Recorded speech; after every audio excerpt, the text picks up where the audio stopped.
Good morning, everyone. This is Melinda McClymans. I'm the Assistant Director of the Middle East Studies Center at Ohio State University, and this is Keys to Understanding the Middle East podcast. And we are now live on Facebook. I have a special guest today, Jane Hathaway. Jane Hathaway, Arts and Sciences Distinguished Professor of History at Ohio State University, is a globally recognized scholar, frequently invited to prestigious institutions such as Princeton and the Sorbonne to give lectures, conduct research, and converse with other top researchers in her field. She received her PhD from Princeton University in 1992. She has published 6 books, most recently The Chief Eunuch of the Ottoman Harem, From African Slave to Power Broker, and that's Cambridge University Press, 2018. And then also The Arab Lands Under Ottoman Rule, 1516 to 1800. That's the second edition that was published in last year from Routledge. And she has also published 4 edited volumes and scores of articles on Ottoman eunuchs, Ottoman Egypt and Yemen, ethno-regional tensions and Ottoman provincial administration, Jews under Muslim rule, and the legendary early Islamic sword, Zulfikar. Her current research focuses on the Ottoman era documents of the Cairo Geniza.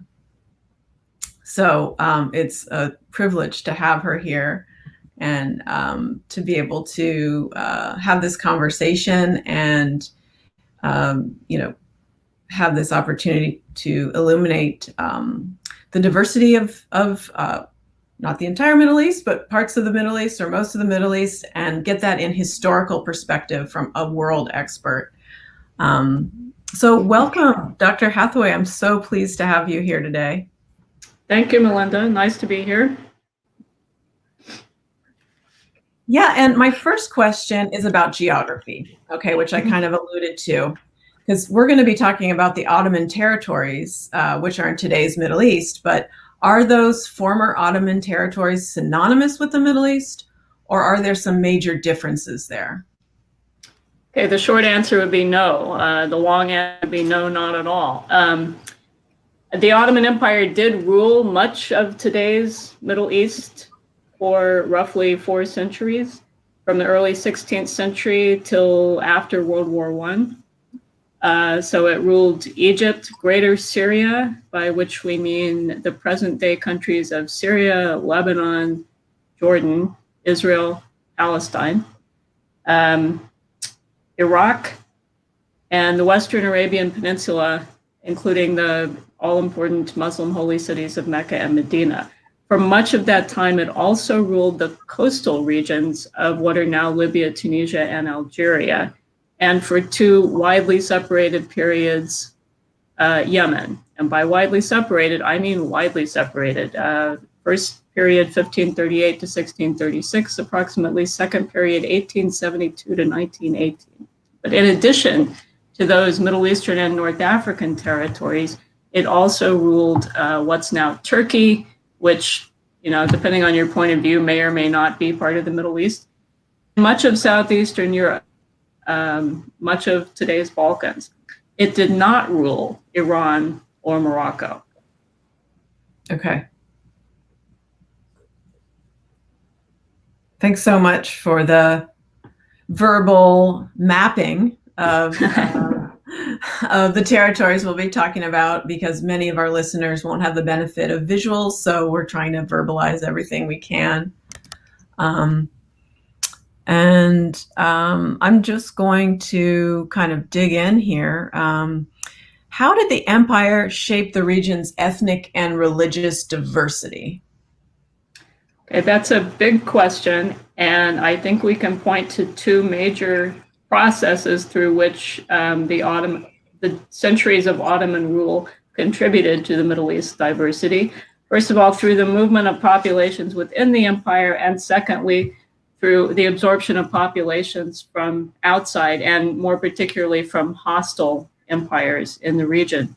So first of all, Ottoman rule over the 4 centuries that the Ottomans ruled most of today's Middle East gave rise to a sort of Pax Ottomanica throughout the empire's territory. where groups of people from widely disparate regions, speaking different languages, following different customs, could circulate. And we can subdivide that movement into several different categories. First of all, government officials and military personnel, mainly from Anatolia and the Balkans, because for a variety of reasons, administrators tended not to be appointed from among the Arab population. And I hesitate to say indigenous Arab population because this population movement includes from one Arab province to another. In any case, officials and military personnel from Anatolia and the Balkans were posted all over the empire throughout the period of Ottoman rule. And so what would happen is that the governor of an Ottoman province, let's say Egypt, for example, would be appointed from Istanbul, but he might be coming to Egypt from some other province, like Bosnia, for example. He would arrive in Alexandria in the first instance, and then eventually in Cairo with a huge entourage consisting of his administrative staff, plus his personal household, often but not always his wife or wives, domestic servants, even household slaves that he might have kept. And some of these people, particularly members of his administrative staff and his military entourage, would stay put, would stay in the province concerned after the governor was posted somewhere else, either to another province or back to the capital or wherever. And they would strike roots, maybe get married, raise a family locally, learn Arabic if it weren't their first language, which it usually was not, and strike roots in the province concerned, found a family that could stay there for generations, in some cases even to the present day. So there was no similar colonialism in this empire in most circumstances, but what there was a sustained, gradual process of localization of people from different Ottoman provinces. And just to give a specific example, in the late 18th century, there was a notorious governor of the city and province of Acre, or Akko, in what is now the far north of Israel, known as Ahmed Pasha al-Jazar, the butcher. He was originally a Bosnian who came to Egypt with the governor of that province in the 1750s, and this governor was himself a Bosnian and a former Grand Vizier, like the prime minister equivalent of the Ottoman Empire. So he comes, Ahmed, he wasn't a Pasha yet, comes to Egypt with this governor. He goes on the pilgrimage to Mecca, and while he's on the pilgrimage, the governor is reassigned and leaves. So he comes back to Egypt, there's no governor left. He stays there. He becomes an honorary member of a grandee's household, kind of like a political, almost a mafia household, combined kinship and clientage ties. Eventually, he runs afoul of this grandee.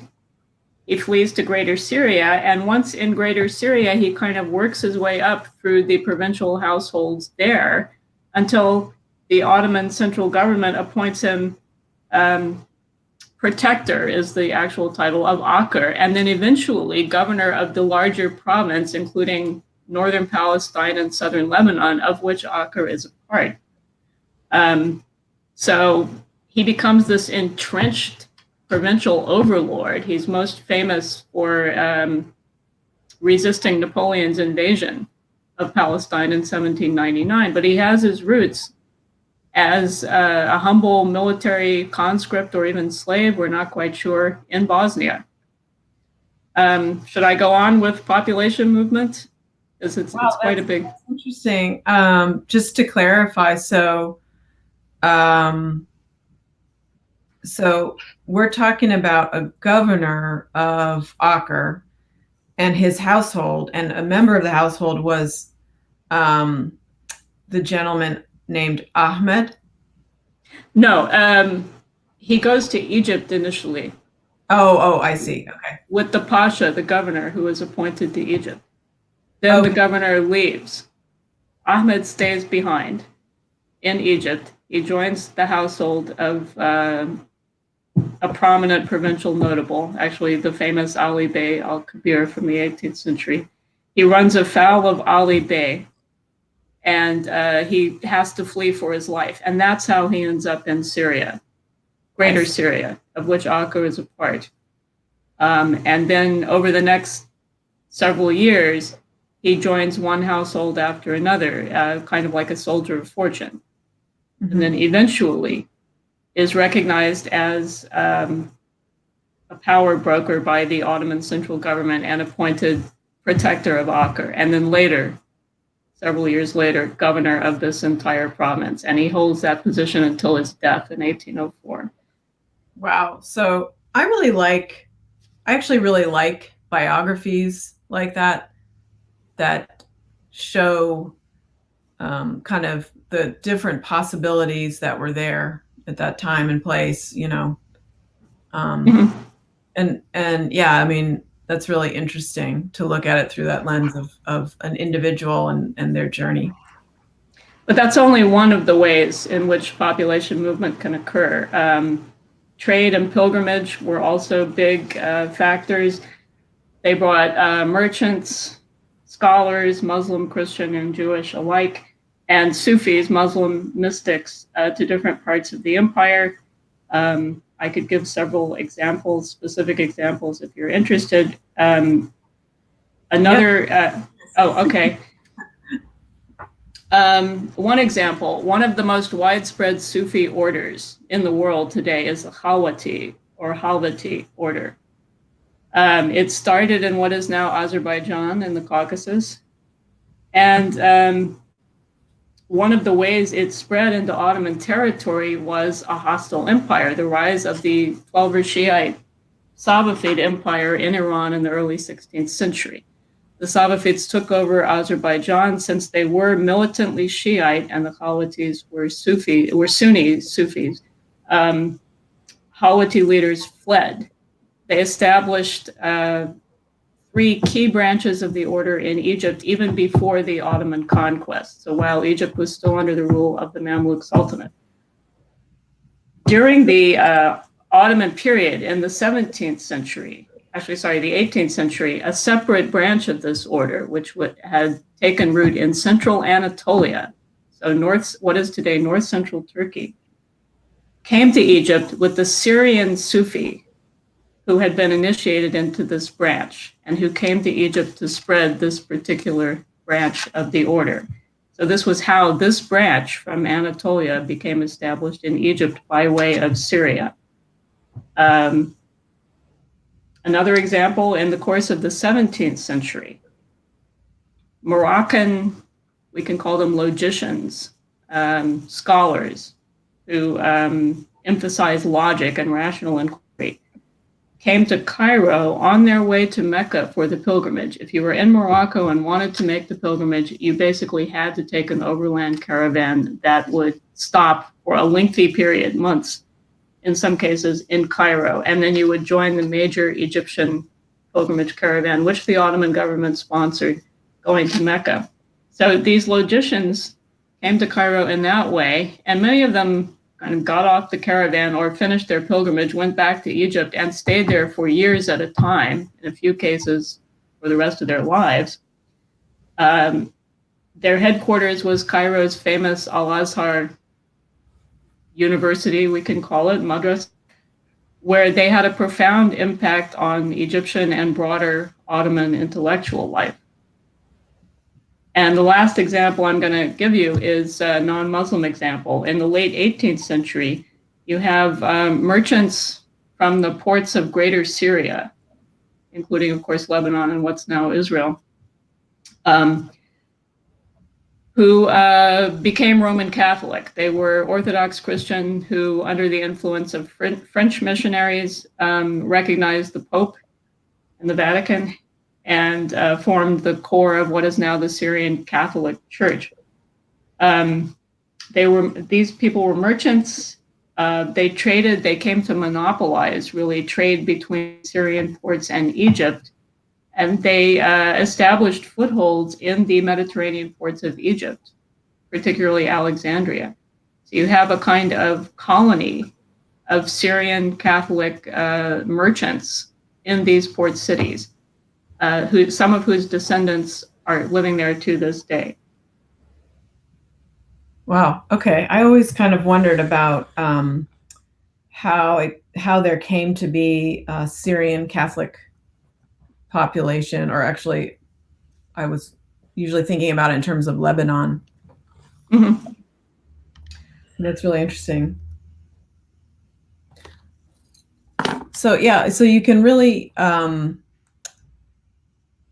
understand how diverse the region is in terms of both religion, but also ethnicity and language. You know, from what you're saying, and yeah, I mean, so the Sufi order started in Azerbaijan, and just to clarify, so they were. Let me make sure I understood. Were they fleeing the Safavids Yes, from Azerbaijan? yes. Or, okay, okay, understood. And then the Safavids were they mainly Persian? I mean, were they Persian speaking mainly, or? That's an interesting question. The Safavid family, and the name comes from their own Sufi order, which originated in the Caucasus in the 13th century and was initially Sunni, but then, and I defer to Safavid experts on the exact dating of this, in the 15th century converted to a very militant form of Twelver Shi'ism. And their conquests began in eastern Anatolia and the Caucasus in the late, or in the course of the 15th century. They took over Iran in 1501, and that is how Iran became majority Twelver Shiite. It was a deliberate Safavid effort to spread this um, brand of Islam in their territory through both forced conversion and the more effective strategy, modeling the religion in public through various public rituals. Um, as to who they were, in the members of the Sufi order and the Safavid royal family were initially a Turkoman tribe, so nomadic Turkic-speaking mountaineers from the Caucasus. Okay. And much made of the fact that their language was a form of Turkish, whereas the Ottoman Sultan at this time was writing poetry in Persian. So the Persian, that kind of ethnic divide doesn't really work well for the early modern period because the categories are fluid. It's a pre-nationalist period, and the Safavids themselves did not identify as either Turkish or Persian. They regarded themselves as Safavids, as what they considered good Muslims, which in their case meant this kind of mystical messianic Shiism.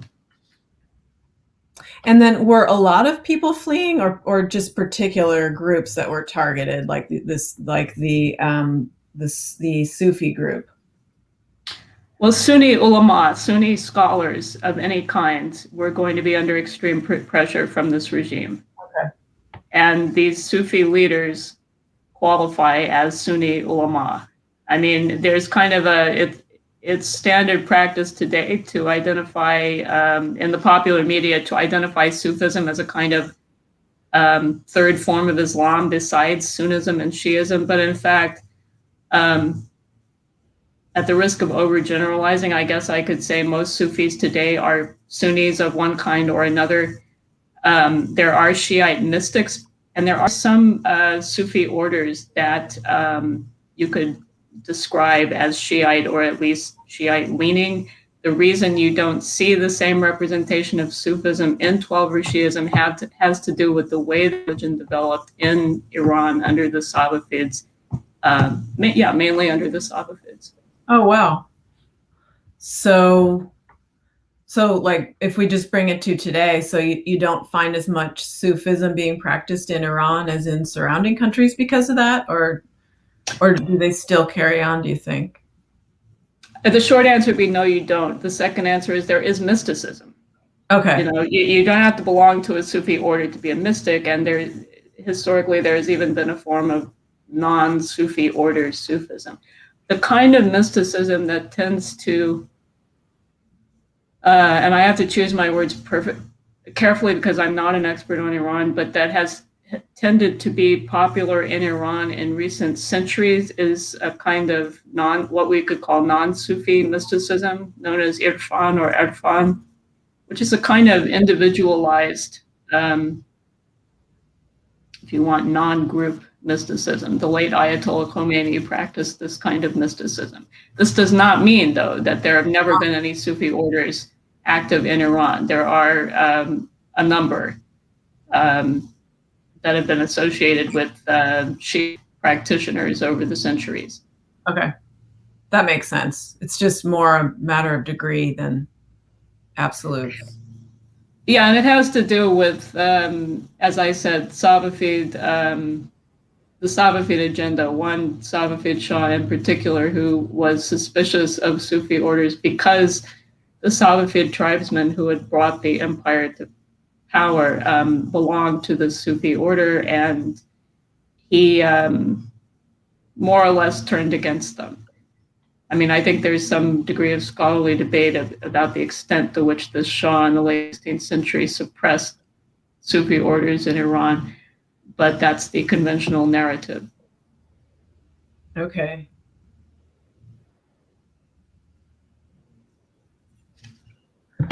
All right. So any other major like factors before I move on to the next question? Right. Just one more thing on flight from hostile regimes. It wasn't just the Safavids. Spain, following the so-called reconquest or the completion of the takeover of the Iberian Peninsula by the Catholic monarchs in 1492, very famously, Ferdinand and Isabella expelled the Jews from their territory in 1492, and many of these the Jewish communities from the Iberian Peninsula fled into Ottoman territory. There was almost no Ottoman province, either in the Middle East and North Africa or the Balkans or Anatolia, that did not receive some influx of Sephardic Jews. And many of them, they might go to Morocco first and then make their way to Egypt. They might go through Italy to the Balkans. They didn't just go to one province and stay put. They migrated over the course of decades. Andalusian Muslims were officially expelled in 1609. Many of them left long before that, and they too, many of them migrated into Ottoman territory and became an important presence in Ottoman North Africa, Algeria and Tunisia in particular. So in 1492, they focused entirely on Jews and not on just non-Catholics when they... Well, their idea was that Spain was going to be a perfect Christian regime, and for them that meant state-sponsored Roman Catholicism. So it started out with the Jews, many of whom at least pretended to convert to Catholicism under duress, and many Muslims converted as well.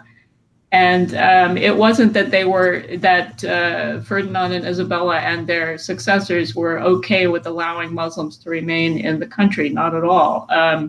It's just that the official expulsion decree did not occur until 1609. But keep in mind, Spanish Muslims, or Moriscos as they were called, were subject to the Inquisition.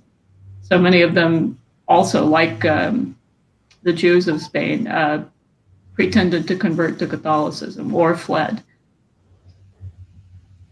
Okay, that's helpful. Thank you.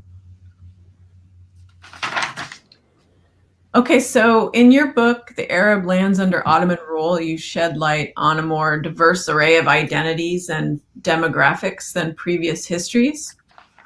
How have historians changed the way they look at the Middle East since, say, the 60s, when Egypt and the Fertile Crescent by Holt was published? And why? Why have they changed the ways that they look at the Middle East? Okay, first of all, I want to pay tribute to the late Professor Holt, who was really my hero and who invented the study of Ottoman Egypt. Although he was never my professor, he also commissioned the first edition of The Arab Lands Under Ottoman Rule. he was asked to write the successor volume himself, and he said a member of the younger generation of scholars should write it, and he recommended me. So it was very flattering. Right, at the time he was writing, it's hard to think of it, but the 60s was the heyday of Arab nationalism. Gamal Abdel Nasser was running Egypt. And the main concern of diplomats, particularly in Britain and the US, was that his brand of pan-Arab nationalism would swallow up the whole Middle East and threaten the British agenda in the region in particular. So you could say, although Professor Holt certainly knew that before the 19th century, Arab nationalism basically did not exist, and he did not write as if it did. But that one difference in the approach to the region since the 1960s has been that where the successor states of the Ottoman Empire are concerned, both in the Middle East and in the Balkans and Turkey itself, the nationalist narrative has largely been rejected. In the case of the Arab countries, this has meant that we no longer see the entire 400 years of Ottoman rule depicted as one big Turkish yoke that has held the nation states in waiting back.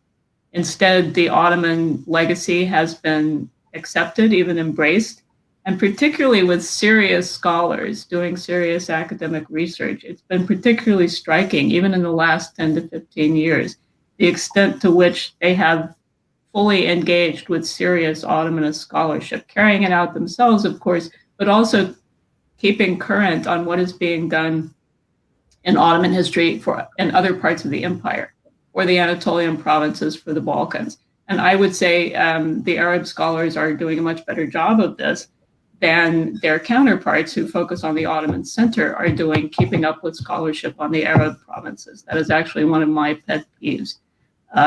In some ways, ironically, it's as if the Arab provinces were farther apart from scholarship on the Ottoman central lands, the Balkans and Anatolia, than they were 50 years ago.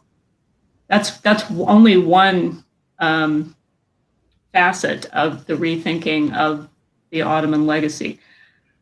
The big difference, and if you read Egypt and the Fertile Crescent, which is still extremely valuable reference work, there's a whole chapter, several chapters, in fact, called Egypt during the era of Ottoman Decline. The decline paradigm has been rejected in the past 35 to 40 years. And what this paradigm is the notion that's still very much present in the popular perception of the Ottoman Empire of an unstoppable decline that began sometime after the reign of Suleiman the Magnificent in the late 16th century and ran all the way up until at least the westernizing reforms of the mid-19th century, or even until the end of the empire in 1923. So what that means is that the decline, it's like a 350-year decline. It means that the empire spent most of its history declining. That's a long, yeah. And it was still formidable even after it had supposedly declined. I mean. Yes, what's been recognized, first of all, is that decline, the word decline, implies a value judgment. Yeah. A falling off from an arbitrarily chosen golden age. Second, that Ottoman intellectuals, beginning even under Suleiman's reign, bureaucrats in government employ, themselves perceived what they thought of as a decline and wrote about it. There's a whole genre of what we call decline literature bemoaning the fate of the empire, and it runs from Suleiman's reign all the way through. Oh, that's interesting. The late 18th century, and modern day historians of a previous generation have taken this literature at its word and adopted that whole motif. So just to make sure I understand, so Ottomans themselves were saying we're in decline at a certain point. We're talking to each other about this issue of decline. Yes, and it's completely comprehensible if you think about our own country. These are bureaucrats in the finance ministry mainly. So they're on the front lines. They can see the taxation regime changing. They can see galloping inflation, part of a global inflationary trend in the late 16th century and early 17th century. They can see the effects that climate change, drought in particular, is having on the Ottoman Empire's breadbasket in central Anatolia. And they're bureaucrats, so they worry about this kind of change. And they worry about it and how we ought to get the good old days. You can see the same kinds of things in this country right now. The country is changing. How many talking heads do we have, and opinion writers, op-ed writers, who advocate going back to some imagined golden age when institutions worked the way they were supposed to? So what has happened to this decline paradigm is that it has been largely rejected among scholars of the Ottoman Empire in favor of a new paradigm of, less sexy to be sure, but more realistic, I think, of crisis and adaptation. Because the crisis of the late 16th century and the 17th century was global. It was not by any means limited to the Ottoman Empire. It encompassed the entire Old World and even parts of the New World in terms of Spain's and Portugal's colonies in Latin America. It brought down the Ming Dynasty in China, for example, which ended in 1644. The Ottomans survived it, but they came out of it in the late 17th century, a changed empire with different priorities, not so much focused on military conquest.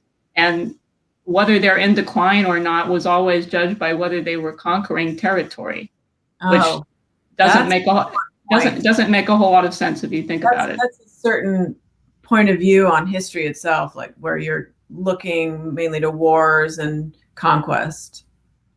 Yeah, and in fact, if you want, even if you use that as a metric, the fullest territorial extent of the Ottoman Empire, they controlled the most territory in the early 18th century, if you want to get technical about it, at which point, by the conventional wisdom, they were supposed to be well into their decline.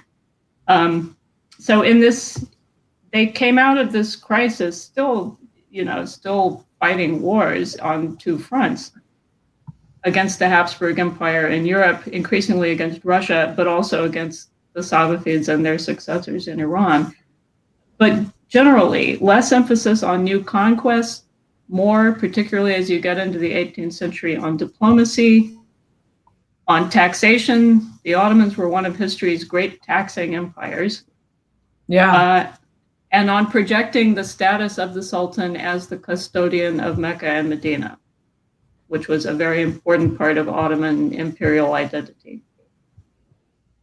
It's interesting you use the word custodian. I used to live in Saudi Arabia, and that's what they call the king of Saudi Arabia. That's part of his title. Maybe they borrowed it.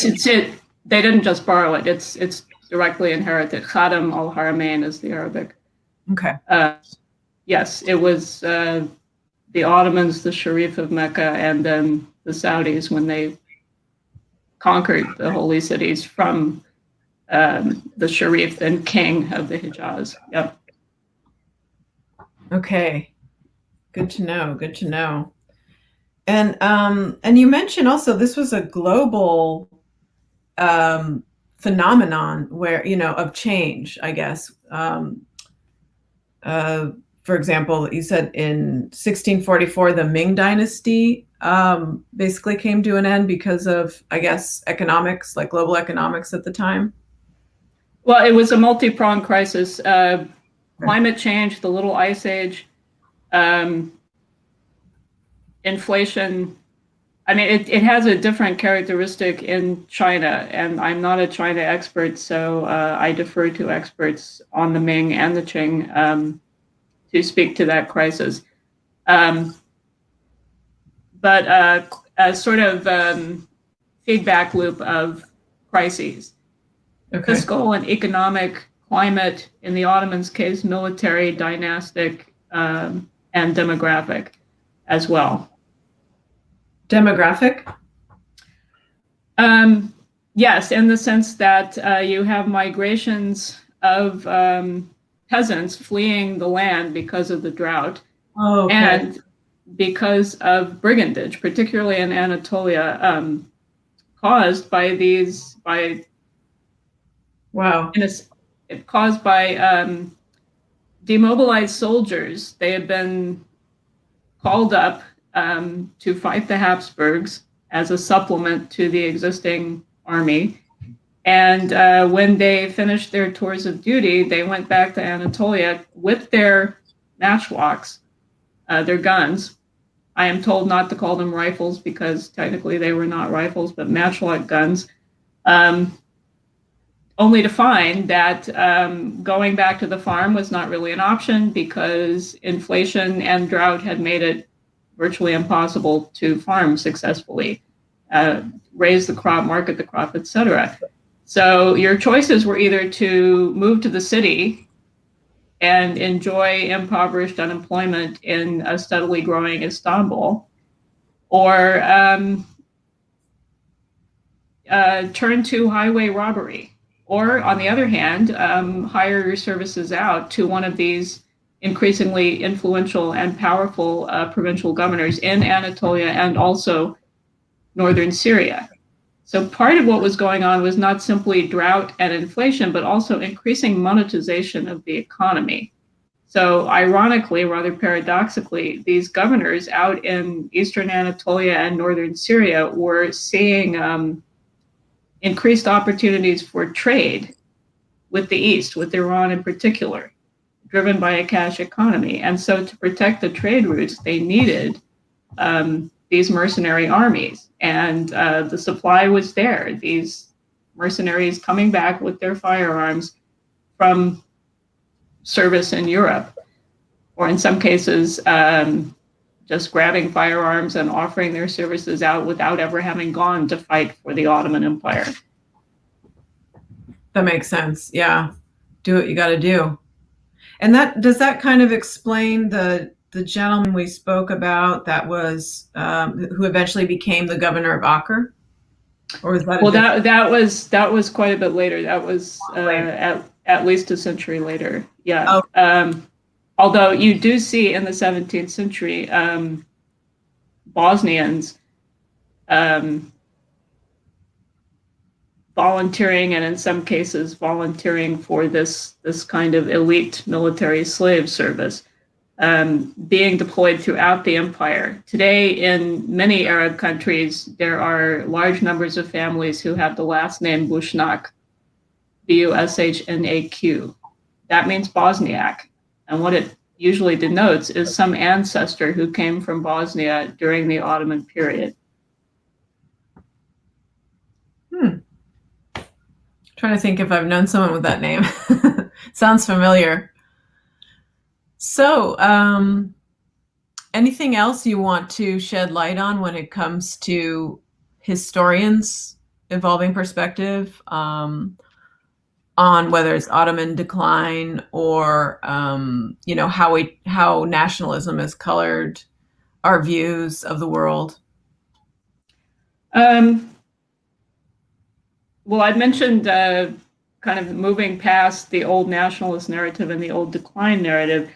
Where the 19th century reforms are concerned, the Tanzimat reforms or reorganization reforms, which are similar to reforms undertaken in many parts of Asia, such as self-strengthening movement in Meiji Japan, for example. The idea of judiciously adopting certain European military and financial institutions in order to prevent European imperial encroachment on the empire's territory. Mm-hmm. There's been what I guess I could call a reframing of these westernizing reforms so that the narrative is not so much that it's desperate copying of European institutions, a kind of second-class aping of European customs, and instead putting these reforms in the framework of a pre-existing Ottoman reform tradition, going back at least to the early 17th century. Not to say that there's not European influence. Obviously, there is huge European influence, but saying it's not just the Ottomans are the same. They're mired in quote-unquote tradition until they reach crisis point, and then suddenly they adopt wholesale the institutions of the far superior West. But instead, looking at it as this is the latest in a series of reforms that various sultans, grand viziers, other administrators have promoted really ever since Suleiman the Magnificent. And that brings back in the decline writers, because they themselves suggested some of these reforms. And the culmination of the decline writer tradition is the reform proposals requested by Sultan Selim III when he came to the throne in 1789. He's really a kind of pre-Tanzimat reformer who takes the most drastic steps yet seen to adopt certain Europeanizing trends. And he requests reform proposals from members of his administration, some of whom really do channel this decline writer tradition. So it's not just bewailing the decline of the passing of the good old days and the decline of Ottoman institutions, but proposing changes that can be instituted. And it's all couched in this language of going back to the good old days, but what these really are in fact reforms.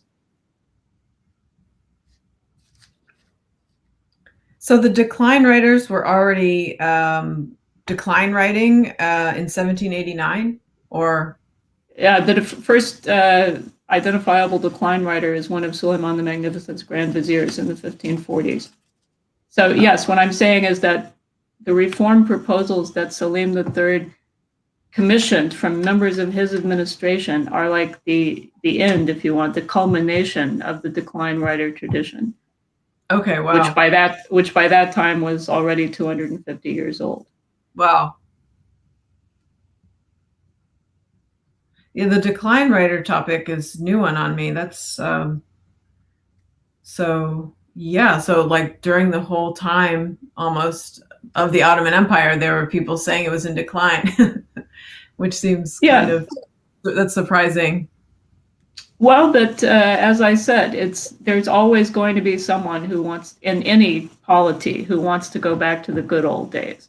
Okay. And whereas Suleiman himself becomes the epitome, the symbol of the golden age for 17th and 18th century decline writers, in his own time, they looked back to Mehmed the Conqueror. So the arbitrarily chosen golden age is exactly that.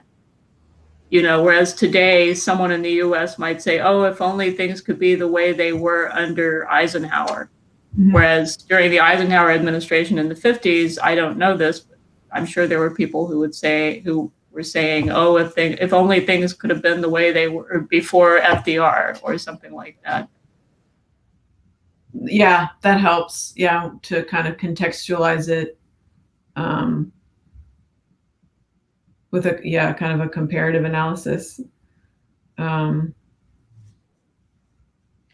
you had mentioned in our email correspondence, and I had wanted to point out.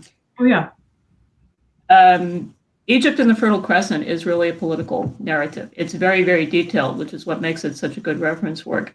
What you don't see is a kind of broad picture of the society being described. And one of the big changes in the scholarship is the inclusion of what 50 years ago were underrepresented voices.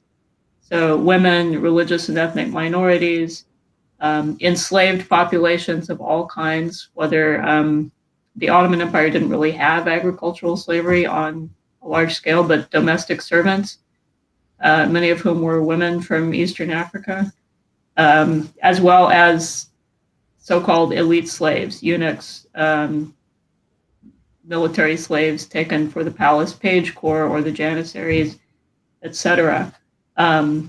Nomadic populations. There's a emphasis now. Two major newish trends: history of borderlands, like how fluid realities were and how much transition and change occurred in geographical peripheries, like the Ottoman borderlands with the Habsburg Empire, with Safavid Iran, with the Caucasus, with the Red Sea and Indian Ocean regions, etc. And because of the nature of these borderlands, encompasses some of the formerly marginalized populations, such as nomadic populations, religious minorities, etc. The other big emphasis is environmental history, timely topic, which encompasses climate change, focus on ecosystems as opposed to, just being led by the boundaries of present-day nation states or even Ottoman provinces, but focus on river systems like the Nile and the Tigris-Euphrates, mountainous regions,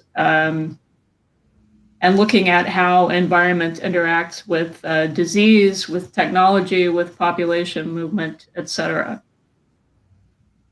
Yeah, we could have used that knowledge recently, right? Yeah, yes, absolutely. Do you think that history should have like some sort of effort, or do you think it does have the same sort of effort the sciences has for sort of translation, what they say, translating science for the general consumption of it and use of it? Do you mean like historians as public intellectuals? I don't know, like just like taking knowledge about how environments interact with our global issues like pandemics and stuff like that, and making it more accessible. Yeah, I think there are various initiatives. The Department of History at Ohio State, for example, has an electronic journal called Origins, and the subtitle is Current Events in Historical Perspective. And pandemics has been a major topic recently, as you can imagine. I've done, several years ago, I did a podcast with two then graduate students called It Takes an Historian to Understand the Middle East, Doesn't It? Question mark. The other big example of this type of, if you want, popular history journal sponsored by an academic department is at the University of Texas at Austin, my undergraduate alma mater. And it's called Not Even Past. And then, of course, there is the Ottoman History podcast, which is it's not based in any brick and mortar institution, but there are various podcast hosts throughout the country and even the world. And it's not as much an effort as something like Origins to draw a direct connection between the present day and the past, but it is kind of taking a topic in Ottoman history and making it publicly accessible through the podcast. I mean, if you Google Ottoman History podcast, you'll get an immense menu of topics because it's been going on for years now. To make it publicly accessible and to make it to pitch it at a level that is not just for, the old joke, the 5 other people in the world who really care about what you're doing, but how to link it into topics of general interest, including matters of note in the public consciousness in the US, in the world, in the case of the Ottoman History podcast, in Turkey and the Middle East and the Balkans today. One danger of this, now the podcast movement and the electronic journals are all well and good. There is a danger of, I don't want to say dumbing down, but of doing a kind of popular history that is oversimplified and that can unintentionally propagate disinformation and obsolete narratives, which does nothing to help the cause of the Middle East or the Ottoman Empire in the public consciousness. Wow, yeah, that's profound what you just said. So in trying to popularize, I guess, for lack of a better word, information, historical information, it's easy. There are pitfalls. So one would be to, I keep wanting to say falling or going into a pitfall, but these narratives are really, they're embedded in our minds, already. And so you repeat them too easily, or it's like, I guess you need to find a new narrative that also connects to popular experience and interests and the current events of the day. Yeah, and you can also, it's also possible to go too far in the opposite direction. Like in trying to get away from the decline narrative, you could reinvent the Ottoman Empire as kind of, I don't know, an EU in waiting that is, quote unquote, modern in its sensibilities in a way that it really was not. And it's, the intention is good. It's to make it more relatable, to make it seem less, if you want, Oriental, mysterious East, all the negative stereotypes we're already familiar with. But at the same time, it's dehistoricizing it. It's, in a sense, denying the historical realities of the Ottoman Empire. Part of the problem with the Ottomans is it was such a long-lived empire. All told, from roughly 1299 to 1923, although the Middle Eastern part of that is only, in quotation marks, 1516, 1517, or 1534, depending, to approximately 1918. And it changed over that time. And so it's hard to get a fix on it. You want to honor the fact and acknowledge the fact that, like any polity, it did change over time and over space as well. Ottoman Bosnia was different from Ottoman Egypt and different from Ottoman Northern Iraq, which was different from Southern Iraq, and so on. So it's extremely complex and a huge topic. And you can't, it doesn't translate to a soundbite. That's one of the major problems. Okay. The only soundbite that comes to mind is diverse and maybe complicated. Yeah, I mean, I think with history, you have to always expect complexity. So there's like a certain mindset also that you're trying to convey at the same time you're conveying information, like a way of thinking about the information you're conveying. Mm-hmm. And you have to trust that your public can handle that complexity. There's no need to stick to decline just because it's easy to digest. People can understand that decline is a constructive narrative, and they can understand crisis and change as kind of a replacement. Yeah, there you go. That's the one for today. So what are you working on now? What's your research doing now, or just any projects you'd like to share with us? I'd love to know whatever you're interested in or busy with now. Right. This year, I have started a new project. Well, for me, new old. It involves the Cairo Geniza, this collection of documents generated by Cairo's Jewish community from roughly the 10th century, really through the 1890s. In an earlier life, when I was starting graduate school, I really wanted to work, and did work for a while, on the medieval corpus of the Geniza, which is by far the largest part of this corpus and the best known. But the Geniza documents continued being deposited in the synagogue in Cairo right through the Ottoman period. And the Ottoman era documents from the 16th century through the 19th are far less studied. It's amazing what we don't know. There are a handful of scholars, mainly in Israel, but not exclusively, who are doing serious and very valuable work on this. They're more talented philologically and linguistically than I am. But the little I've been able to do, given the paleographic challenges of this material this year, it's really been eye-opening in terms of the light it sheds on,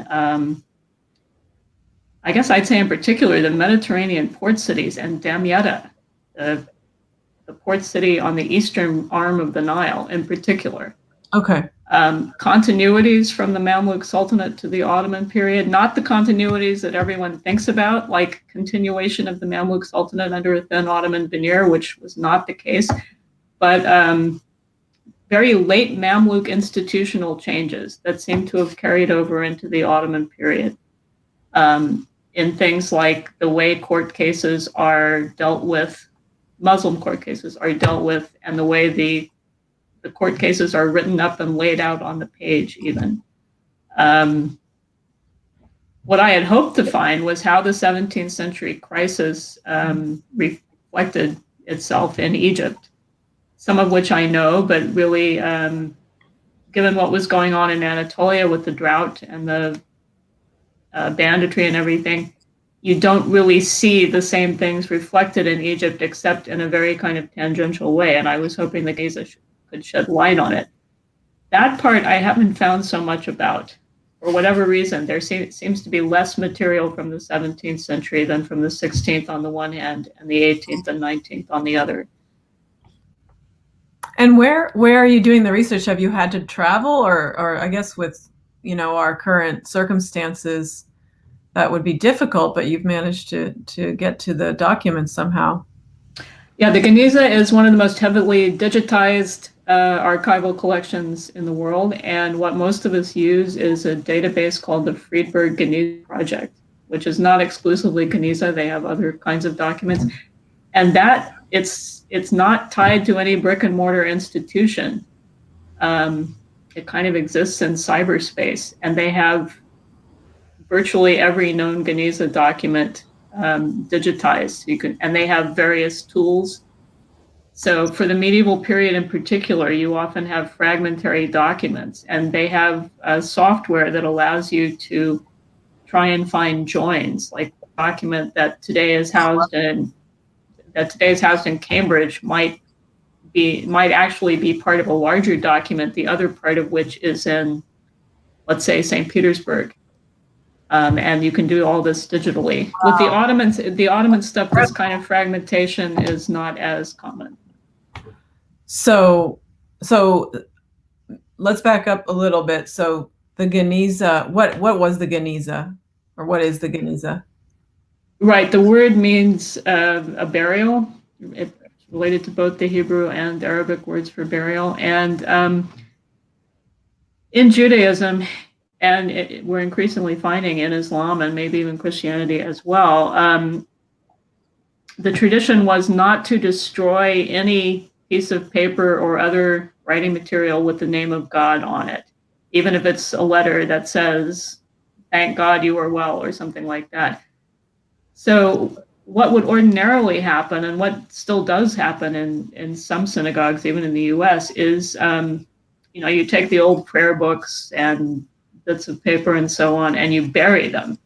And this was done in medieval Egypt as well. But in this one synagogue, for reasons that are still not unclear, they constructed a special kind of floor-to-ceiling, two-story storeroom, and they would put documents in there. They just dumped them in. It was not an archive.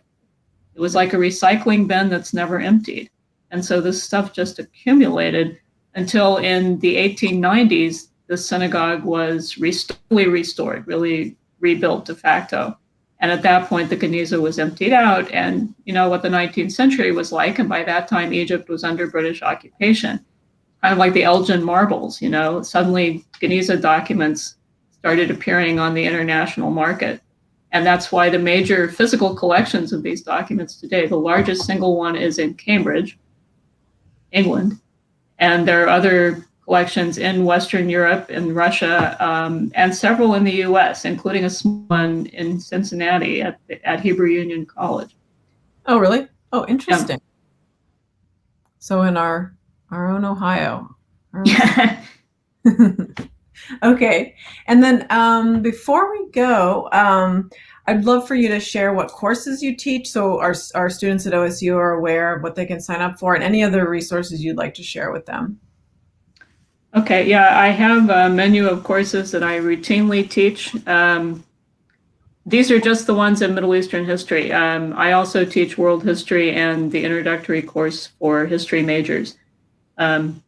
So a course that I created with help from the Middle East Studies Center long ago is called Intellectual and Social Movements in the Muslim World. I think it appears in the catalog just as Muslim Social Movements. It's History 3351, and it's thematic. So it covers the entire period from the rise of Islam in the early 7th century to now. And rather than being a straight chronology, it looks at various intellectual and social movements, like the struggles over the caliphate, the succession to Prophet Muhammad as leader of the Muslim community in the early centuries of Islam, medieval Islamic philosophy and theology, development of Islamic law, the development of Sufism, the development of Shiism. And then for the past several iterations, I've centered the course on a book called The Mantle of the Prophet, which is about a semi-fictional mullah in the run-up to the Iranian Revolution. And the author goes back and forth between what's going on in this mullah's life and Iranian history. So that gives me kind of a window into different historical topics. Other courses I routinely teach, the Ottoman Empire from 1300 to 1800, occasionally early Islamic society, although there are people now in our Near Eastern languages department who are better equipped to teach that than I am.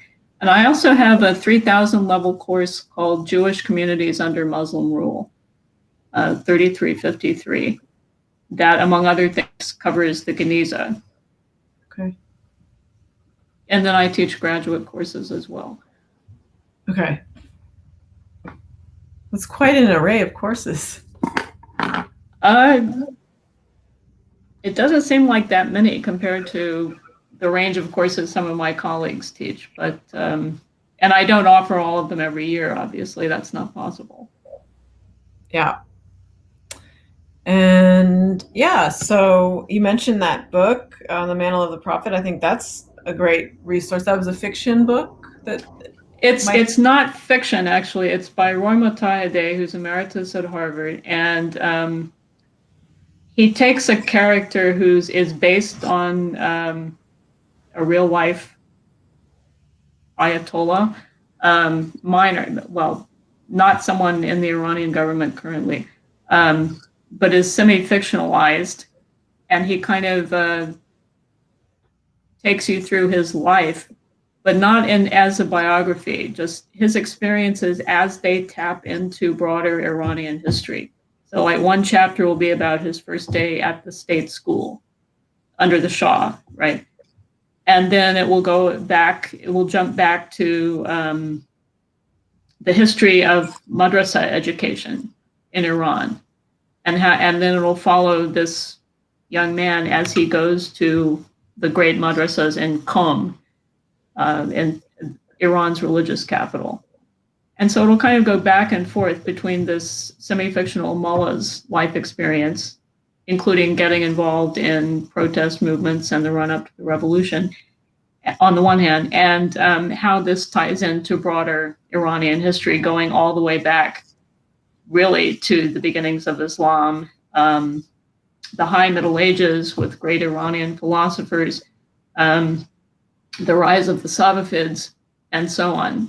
So it's Iranian, but at the same time, it's broadly Islamic as well. And Mutahide's writing style is extremely accessible. So students generally like this book quite a lot. Of course, I do provide aids with about a month's worth of lectures is keyed directly to the book. And I give out a kind of a guide, like topic treated in the book, let's say Zoroastrianism, the pre-Islamic ancient religion of Iran. Chapters in the book where it appears, dates of lectures where it is treated in a little table. That's very considerate. That's very considerate. Well, I've found structure is everything. And, you know, it's one thing to appreciate this book, but if you get thrown into it with no preparation and no guidance, it can be defeating. Absolutely. And motivation is important for students learning. Yeah, and in this course, there is a heavy group discussion component. Like I try to have at least one a week, and they do things keyed to the book. Like, how would you rewrite this chapter? One of my pet peeves is there are not a whole lot of women in the book. I mean, there's the character's mother and a couple of mother and sister types. And so one exercise is, how would you rewrite this chapter so that women play a more prominent role? Nice. Yeah, that's great. That's great. Get people thinking and get people kind of thinking more critically as well. Yeah, because of course, women played a key role in the Iranian Revolution as well as in much of Iran's and the Islamic world's general history. Yeah, yeah. I don't know much about that topic. That's really important, though. Well, I'm only sorry it took this long to have a conversation with you about your. It's been a real delight, and I'm just so grateful that you took out some time, and you also were able to postpone it for a week for me because I had some challenges getting prepared, and so I was able to prepare and really enjoyed reading. I do recommend to everyone to check out The Arab Lands Under Ottoman Rule, Dr. Hathaway's book that she just put out the second edition of last year.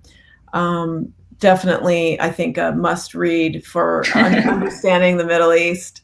And yeah, and I hope our students listen to this and learn about these great resources. I'm now really intrigued by the Mantle of the Prophet as well. That's always so great to get those resources that are, not only substantive but enjoyable to read and good for discussion and, teaching by discussion. So, and yeah, and Professor Hathaway is actually an arts and sciences distinguished professor. So that's actually quite a coveted, recognition at our university that not many professors receive. So I really hope everyone listens to this and learns about what an amazing opportunity we have at Ohio State to learn from Jane Hathaway. So. Okay, thank you for doing this, Melinda. This is really a great thing, a great initiative. Thank you. Yeah, I'm really happy to be doing it. So, all right, I'm going to end the broadcast unless there's any. Do you have any parting words? I should probably say go Bucks, but well, I just said it.